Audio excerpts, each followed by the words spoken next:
I looked at this assessment carefully. I found some disturbing things. This was the assessment of only 3 intelligence agencies. The Russia assessment was not coordinated with all intelligence agencies. I was in the intelligence community for a long time. The best way to skew an assessment is to limit the number of players. That was former CIA analyst Fred Fleitz 2 months ago here on Fox and Friends. I remember that interview very clearly, debunking the repeated line that 17 intelligence agencies agreed that Russia hacked the election.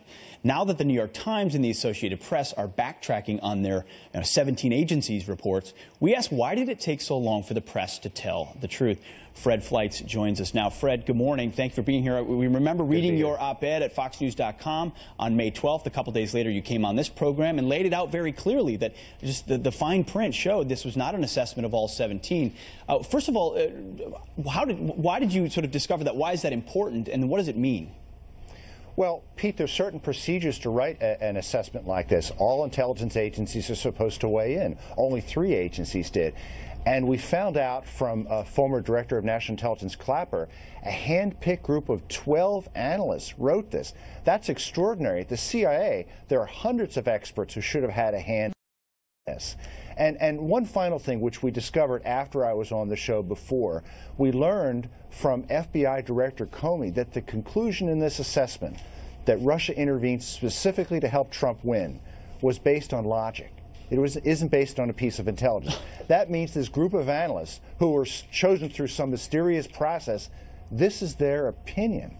Think about that. That's amazing. I know you always have to make assessments. That's part of the difficulty of the intelligence community based on limited information. But what does it tell you when they've narrowed down the number of people involved? Why would you limit the number of agencies or limit the number of people? Look, I don't use this word lightly. I think this assessment was rigged. I think it was rigged to come up with the most negative conclusion possible to hurt Mr. Trump and to produce the conclusion that the Obama White House and the mainstream media was looking for. From my experience in the intelligence community, I can't see this any other way. That's a powerful charge. So you're saying there's information out there that Russia was attempting to meddle in our election, which people have recognized, but they need to go to the next level and prove that our government has found. And so you think a small circle of individuals said, we're going to create an ironclad intelligence document that gives a talking point to the left to discredit this president.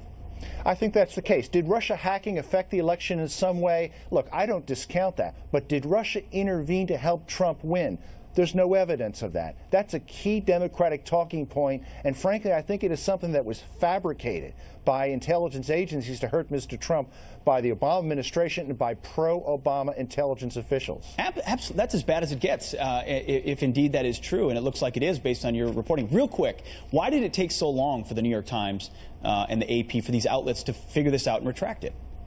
If you read New York Times reporting, they've always known this. The initial New York Times reporting last January did specify that this was actually the assessment of only 3 agencies. Sure. But they seem to stay the last few months. I think the evidence that this analysis is a sham has been building and building, and the New York Times and the AP decided it was time to back away from it. Wow, Fred Fleitz, powerful stuff. Thanks for doing your homework and exposing that, the failing New York Times really is fake news. Fred Fleitz, right. Thanks a lot. We appreciate it. Good to be here.